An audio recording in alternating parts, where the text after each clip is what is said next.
Welcome to JonGetsGames. Today I'll be reviewing Animals on Board.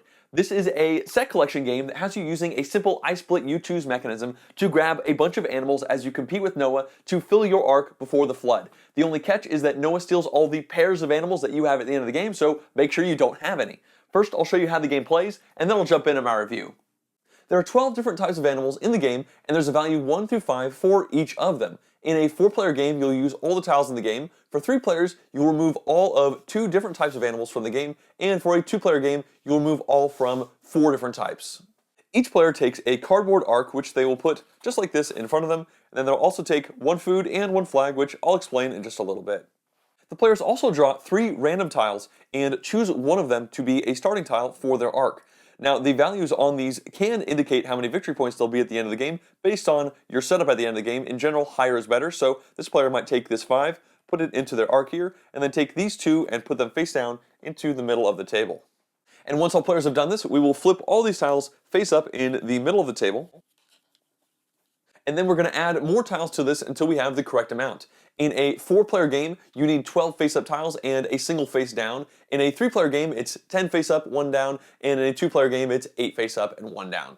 So in this case, we need to add 4 more to the stack face-up, and then here is our face-down unknown animal. The starting player takes his token, and the game can now begin.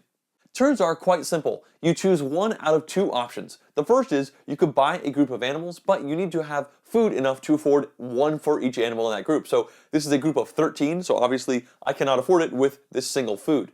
So instead we look to the second action option, which involves taking 1 group of animals and splitting it into 2. So we can start by maybe pulling these over here, and what you're trying to do here is not leave good options for your opponents. And the goal of the game is to get sets of different kinds of animals. So we know that we started the game with a giraffe, so these 2 giraffes right here are somewhat interesting to us. We might not want to split those up, but we don't know anything about these apes or maybe these rhinos, so we want to split them up so that players, our opponents, don't have a good shot at grabbing multiples. So we might pull these over here, maybe grab this rhino, put it over there. That way they are not together with their other ones. Maybe grab this elephant, go over here. This is random and you won't know what it is until you buy it, so maybe we'll stick it over there, and let's see. Lastly, why don't we go ahead and grab this little crocodile here. So you don't have to do even splits, and obviously you can't with 13 tiles in the middle, but you can do something like this, and once you've done your split, you then take a food from the bank so that when it's your turn next time, you have a better shot at being able to purchase a group of animals because the groups are getting smaller and we're getting more food.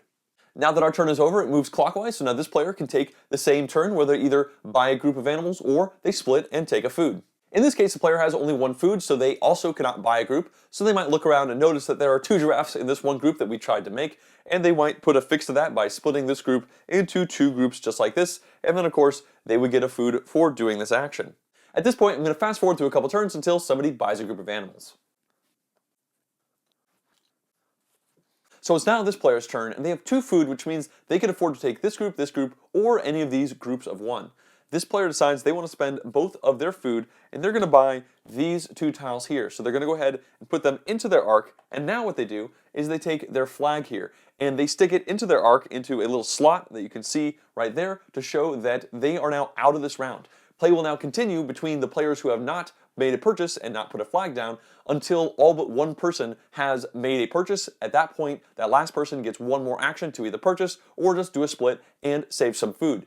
You're never allowed to have more than 5 food. In fact, if you were to try and take a 6th food, instead you're penalized and you go down to 4 food. But in general, having more food is good, especially jumping between rounds. Starting a round with a lot of food is definitely a good thing. So the round is now over, and we're going to squish all these animals back together into 1 group and then refresh so that we once again have 12 face up and 1 face down. Nobody took this face down, so we don't add a new one. That is just going to be the face down one for the next round. The first player marker will then move to the player who made the first purchase in the prior round, so it goes to this player here, and we will start playing. Everybody's going to take their flags out for this new round, and you're going to keep doing rounds just like this until 1 round ends where a player has more than 10 animals in their given ark. At that point, the game will end at the end of that round. Now that the game is over, players need to check 2 different things in order before they can score their animals. The first thing is, if they have any pairs of animals, they immediately lose them because Noah is also building an ark, and his ark gets all the pairs. So that means these 2 giraffes right here, well, I don't get to score them at all. They go to a different ark, a non-player ark who definitely gets in our way, and those are gone. The second thing that we do now is we check to see if we have more than 10 animals. And if we do, we have to discard animals down until we have 10. But at this point, that's okay. We only have 7 now because we weren't able to get to 10 at the end of the round. Some players will have 10 and some will not quite have that. Now we get to score. Now, the animals that we have that are singletons, they score victory points equal to their value. So that's 5 plus 4 plus 2 plus 1 as far as scoring goes. But then all sets of 3, 4, or 5 are going to be worth 5 points each tile, even though they are lower numbers than that. So this chunk right down here is worth 15. And you add that to the top row, which is 12, and that's going to give this player a score of 27 points. And you won't be surprised to learn that the player with the most points is going to be the victor. So now let's begin the review of animals on board, and I'm going to start with a couple positive points. The first of these relates to the great, simple way that this game utilizes the I split you choose mechanism. You know, at its heart, this mechanism is a great balancing tool. It says, here's a bunch of stuff, you have to cut it into 2 different groups, and then your opponents get a shot at it before you do, so you're incentivized to make them mostly balanced, depending on the game situation. The interesting part about this game is that at the beginning of each round, there is a huge pile of animals in the middle, so it's not like you're splitting this and then you know that your opponents are going to grab this great pile right away. There's going to be a round or two, probably, of splitting right from the very beginning, so you have some different layers that go in there. You can kind of try to hide a couple of the same animal into one group and maybe get at it, but you know your opponents are going to see that and they're going to be like, oh, well, that was intentional that they left 2 giraffes there, I'm going to split those up. But you could also potentially try to get into their head about that and know that they're probably going to do that, so do things based off of what they think that you think that you're trying to do, which is a fun aspect of the game. But I also love that the inverse to splitting up the animals is just buying a group for the amount of food, and you get food for doing the splitting action. So it's a really great, tight, small little economy where you need to split in order to have food, in order to buy, and I just really like the way it works out in this game. Positive point number 2 relates to the overall presentation that this game has. To start, we have the arcs, which, I'll be honest, took a little while to put together. You punch these out from the cardboard when you first get the game, and you have to fold certain bits and put those folded bits inside other bits, and there were a couple that kind of frayed a little bit at the edges, but either way, when you look at these on the table, it's great. It's a nice little stand to hold all your tiles so you're not constantly looking at what you have, and it has a nice thematic aspect where everybody has these little arcs in front of them.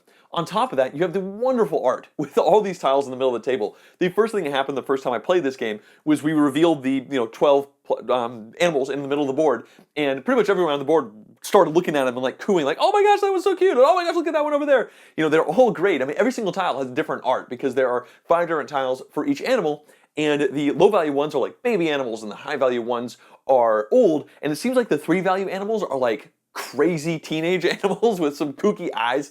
Either way, it's a really great presentation, and it adds a lot to the game. I'm sure the appeal of seeing this on the table and enjoying the look of all these different animals as you're collecting them and putting them into your arc, it's going to really help out the gaming experience for some people, and it definitely made mine more fun. Positive number 3 relates to the arch nemesis of everybody at the table, who is Noah, who's going to be stealing all the pairs of animals that people have in their arc at the end of the game.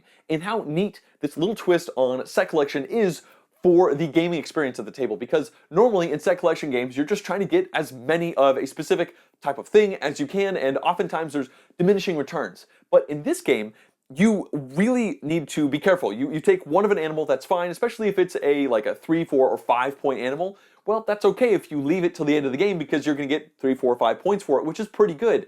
But if you take like maybe a 1 or a 2, then you're definitely going to feel incentivized to try to get 2 more to maximize the amount of points you can get from those. So in that case, it's a bit of a no-brainer. If you have a crocodile level 2 and another crocodile comes out, you probably want to try and grab it and hope that a third crocodile becomes available for you. But if you have that hippopotamus number 5, then it's going to be really risky to take that hippopotamus number 3 that's out in the middle of the board, especially if there isn't another one out there, because you're essentially putting that 5 points at risk. You might lose it entirely, which is a neat little idea of push your luck, really, because you do need these sets of 3 or more in order to win the game. I've seen that. I've tried playing the game so that I just have like 3s, 4s, and 5s of singletons, and I did a game like that, and I came dead last. So that was obviously not the strategy to do. You really do need to try and shoot across the span of having 2 and getting into the 3 and more, and I just really like the pressure and the interesting decisions that gives you, and the press your luck feel for just trying to jump the chasm of going from 1 animal to 3.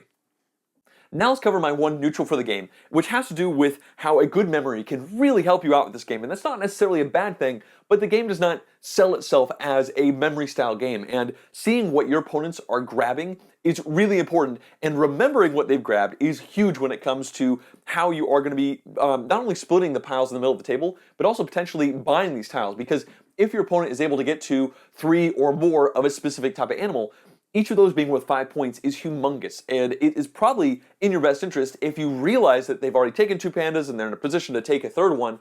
It might make sense for you to counterdraft away from them and take that panda so that they don't get it, especially if it's maybe the 4 or 5 value panda, because you'll still get a pretty good amount of points and you'll be potentially denying them a whole bunch of points. So I want you to know that you are coming into a game where memory is very prevalent, and I know a lot of people don't like it when memory is really important to playing well at the game. And I think if nobody is playing the game too seriously, then memory's not that big of a deal. People are just kind of trying to make sets and, maybe they did this, oh, maybe they didn't. But if you play this game with people who really like to play games and really try to dig into it, it can become very dependent on who can remember who grabbed what in which situation, and I just thought that was worth pointing out. As far as negatives are concerned, I've only got one, and that relates to the role of luck and how it can have definite impacts on who ends up winning the game. There have been several games where we end the game and one person has a really large score. In fact, it seems like in general, the winner of the game will have in the low to high 40s, and the maximum score you can get in this game is 50 because you have 10 tiles and they can be 5 points each. So there are many times where we end the game and one person says, you know what, I picked 2 of this in the very first round and 2 of this in the second round, and none came out after that of either of those 2 things. So I did other things, but I just lost those animals, because once you take an animal, there's no way really to ditch it before it gets taken by Noah. Versus the player who wins, they oftentimes have at least 2 sets, or at least one humongous set of maybe 4 or 5 of these animals. And this game really should be about the splitting and, getting into the mind games of what your opponents have. But if the right tiles never even come out onto the board, then you just have no chance of even getting into the mind game of just being like, I need to get this one rhino into my space. How do I split the board to do it? If just round after round, no more rhinos come out, that is a bit disheartening, and it doesn't make you feel like you lost because you didn't play well. It makes you feel like you lost because you took a risk that didn't pay out, and your opponent's risk did. And the relative value of these risks is oftentimes equal. Now, sometimes the starting batch will have like 3 of one animal, but odds are good that one person is not going to be taking all 3 of those, which makes that even riskier when you think about it, because now there's only 2 more in the entire rest of the stack. So I wish maybe that the game told you to play with less animals at different player counts, and I might experiment around with putting 1 or 2 less types of animals in so that you're more likely to pull them out, because at the end of the game there's still a big pile of animal tiles that have not been taken. It's not like you go through most of the stack, and I think that is a little bit of a problem for me. I kind of wish really that maybe you went through the entire stack every single game, but it was just really contingent on who split in the right way, although maybe once you did that, then everybody would score really well, and the difference between low and high player would be like 4 or 5 points, and that is not the most interesting thing either. So I'm not sure if I'm going to house rule it, but I do want to let you know that this has been a frustrating factor. There have been several times where the person who came in last really felt like they didn't deserve to because their tiles just didn't come out.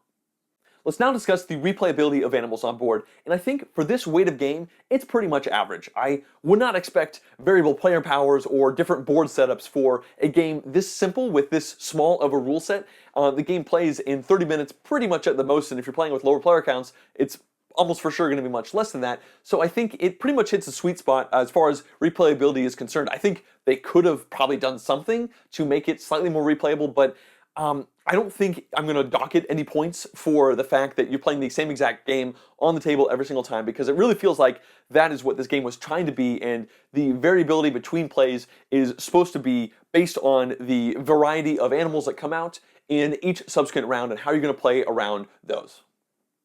Animals on board plays 2 to 4 players, and I played all of those counts, although mostly at the 4-player count. But starting with the 2-player count, I will say that I was surprised at the one game that I played at 2 players, how well it played. And that's because it almost had a different feeling than the 3 and 4-player game, because it was just right back and forth. You do a split, it's to your partner, and then it comes right back to you. And it's much easier to track what your partner has taken from a memory standpoint. I don't have the best memory in the world, but when there's only one other person, you can have a better shot at remembering what they're taking. And also, it's more interesting to carve up the pile of animals when you know that there's only going to be one more split before it comes back to you. So you can definitely set things up to take a bigger set of animals that really work well for you, and it felt like a much deeper experience. Probably the deepest experience you can have with this game is at 2 players, versus the 4-player game where you do a thing, you maybe split the animals, and then there's going to be 3 other actions before it gets back to you, which might be 3 splits, and oftentimes is in the beginning of the game, which makes it feel much more tactical, like you can't plan ahead anywhere near as much, but it played fine at 4, and I think because of all things, when you consider them together, the 3-player game is probably best. I did enjoy the 2-player experience, but having a little bit more going on and having another player to bounce off of and potentially counter draft against a player who is perceived to be winning is, I think, a little bit better, but ultimately, it plays good at all of these player counts. I would recommend them all. In conclusion, I've had fun every time I've played Animals on Board. It's a neat little package. It is definitely good at what it is trying to be, which is a simple, tight rule set to give you an interesting experience of I Split You Choose with some great art and table presence, and it pulls all of those things off. I don't think it is a terribly interesting game. Like, I do really like the idea of not ending the game with a pair of tiles, but I also don't like the fact that sometimes the 3rd tile just never ever comes out, and it's never even an option for you to take into your little board, and then Noah just steals those tiles, and man, that risk feels like it didn't pay off, whereas it might have paid off for an opponent. So I don't love the randomness there, but I do love the interesting decisions that comes from the no mechanic of losing those 2, and in general, it's just fun to look at on the table. It's also a quick game, so if you have a frustrating experience where the right tiles don't come out, well, you were probably playing for like 20 to 30 minutes max, and that's not the end of the world if you have randomness be a little bit larger of an effect in a game that is that small in its time frame. So ultimately, I recommend the game. It's fun at all player counts. It's a neat package and experience. It's just not one that I'm necessarily jonesing to get out to the table that often. I'd like to thank all of the people who are supporting this channel on Patreon, and you too can support the channel at patreon.com/JonGetsGames. If you'd also like to see more in-depth board game reviews like this one, as well as full game playthroughs and vlogs, please subscribe to my channel. Thanks for watching.